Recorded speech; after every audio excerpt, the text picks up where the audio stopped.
mara huwa tunapenda sana tunaposikia wale watu walioweza kuvunja rekodi katika vitu kadhaa, tunaposikia historia zao, tunaposikia story zao, namna walivyoanza mpaka wakaweza kuvunja hizo rekodi.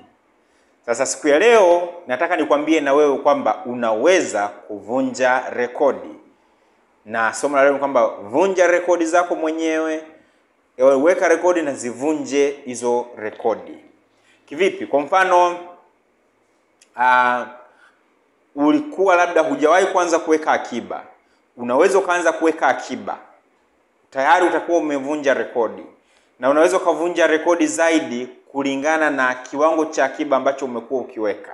Kama ulikuwa ukiweka labda 1000, unaweza kusema navunja rekodi sasa niweke 5000, navunja rekodi niweke 10000.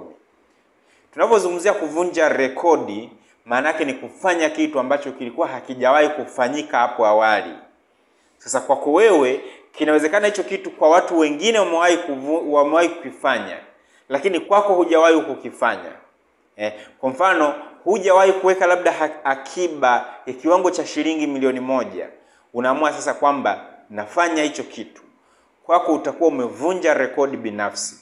Lakini sasa unapovunja hizi rekodi, maana yake haupaswi kuishia hapo. Unapaswa kuendelea mbele zaidi. Hata wale watu tunaofahamu wamevunja rekodi kubwa sana, hawakuanzia katika huo ukubwa.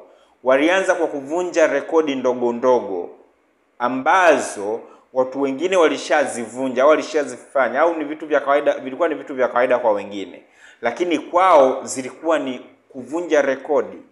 Baadaye ndipo sasa wakaja kuvunja rekodi katika ngazi ya ukubwa, katika ngazi za kimataifa. Hivyo basi, ninachotaka nikwambie siku ya leo ni kwamba usubiri uje kuvunja rekodi katika ngazi za kimataifa. Unaweza kuvunja rekodi katika ngazi hiyo hiyo uliyopo kwa kufanya vitu ambavyo hapo mwanzo ulikuwa hujawahi kufanya, ukavifanya kwa ukamilifu na kwa ubora.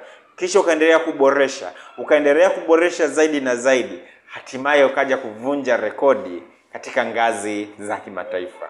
Sasa swali langu kwako siku ya leo, ni kitu gani unaenda kuvunja rekodi?